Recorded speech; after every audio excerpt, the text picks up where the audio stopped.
Tahimik lang akong nagmamasid. Sa malayong puok ako'y nakatindig. Ngunit tanaw ko ang hirap ng bayan at mga sigaw na walang nakikinig. Naririnig ko ang walang katapusang away ng mga pinunong dapat sana'y gabay. Habang ang mahirap ay lalong naghihirap at ang katotohanan ay pilit na nilalagay sa isang tabi. Ano ang dapat kong gawin, bayan ko? Kung ako'y malayo sa piling mo, karaniwang tao lamang, walang kapangyarihan, ngunit may pusong nagmamahal sa inang bayan. Kaya awitin ang aking panawagan, buksan natin ang isip at damdamin ng mamamayan. Kapag ang katotohanan ay ating nakita, sama-sama tayong kikilos para sa pagbabago. Ako'y tulad lamang ni na Pedro at Juan, hindi bihasa sa batas at usapin ng pamahalaan, ngunit malinaw sa aking mga mata. Kapag ang pera ng bayan ay nawawala,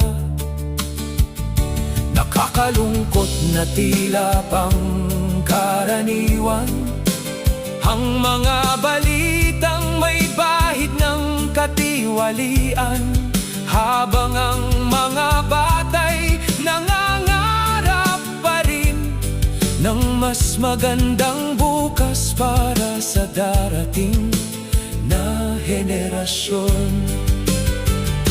Ano ang dapat kong gawin, bayan ko? Kung ako'y malayo sa piling mo, karaniwang tao lamang, walang kapangyarihan, ngunit may pusong nagmamahal sa inang bayan. Kaya awitin ang aking panawagan, buksan natin ang isip at damdamin ng mamamayan.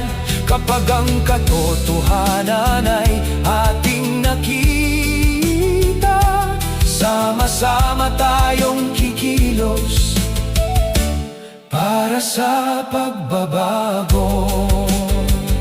Hindi man hawak ang timon ng gobyerno, hindi man naririnig sa bulwagan ng boses ko, may sandata kong tapat at totoo,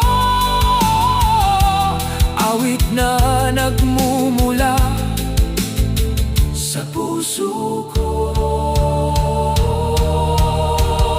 Kaya pakinggan ang aking awitin, bunga ng pagmamahal sa bayang giliw, hindi para maghasik ng galit at hidwaan, kundi upang gisingin ang diwa ng sambayanan.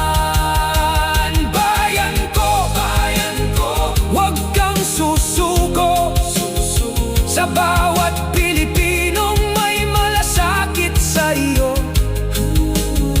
hanggat may umaawit para sa katotohanan, may pag-asa pa ang ating inang bayan.